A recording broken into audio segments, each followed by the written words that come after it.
처음부터 완벽하게 계약하자. 이런 계약이 나중에 문제된다. 안녕하세요, 정보맨입니다. 부동산 거래 마무리 단계는 누가 뭐래도 계약이며 이를 잘못 처리하면 낭패당하는 경우를 많이 보았습니다. 이러한 낭패의 경우를 두 가지 정도로 예를 들어 설명하겠습니다. 부동산 명의는 옛날과는 달리 부부 공동 명의도 많이 있습니다. 그런데 매매 계약을 할 때 가령 예를 들면 공동 명의의 부부 중 대부분 한쪽이 옵니다.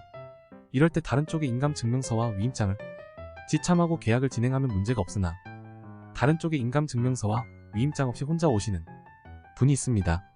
이럴 때 빨리 계약을 하고 싶은 욕심에 특약을 이렇게 작성합니다. 잔금날 인감증명서와 위임장을 첨부하기로 한다고 말입니다. 이렇게 할 경우 대부분 문제가 없으나 반드시 문제가 발생하는 경우도 있습니다.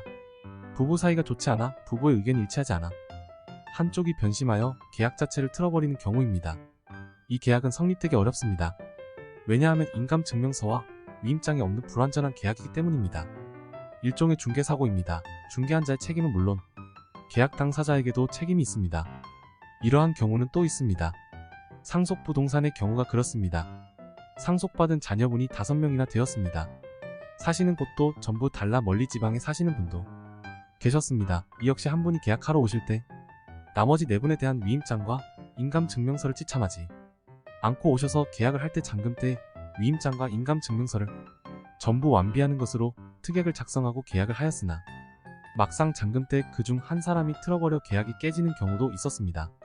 이러한 불상사를 막기 위해서는 잔금 때 위임장과 인감증명서를 완비한다고 특약을 써더라도 반드시 계약 당시에 참석하지 못한 사람에게 전화를 걸어 녹음을 한다고 말씀하신 다음 계약에 동의하는지 여부를 확인한 다음 잔금날까지 위임장과 인감증명서를 보내줄 것과 계약금 및 중도금 잔금을 계약하러 오신 공유분의 통장에 입금하는 것을 동의하는지 확인하셔야 합니다.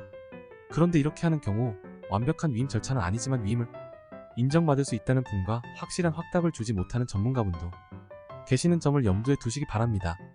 그러나 분명한 것은 이러한 조치를 한 경우 법적인 타당성을 떠나 나중에 문제가 되는 경우는 잘 보지는 못했습니다. 문제가 되는 경우는 아무런 조치를 하지 않는 경우입니다. 제일 중요한 것은 처음부터 위임장과 인감증명서를 첨부하는 게 제일 중요하며 위임사항은 구체적으로 나열하시는 게 좋습니다. 즉 계약 체결, 계약금, 중도금, 잔금의 수령 등으로 말입니다. 이상 끝까지 시청해주셔서 감사합니다. 도움이 되셨다면 구독과 좋아요 부탁드립니다.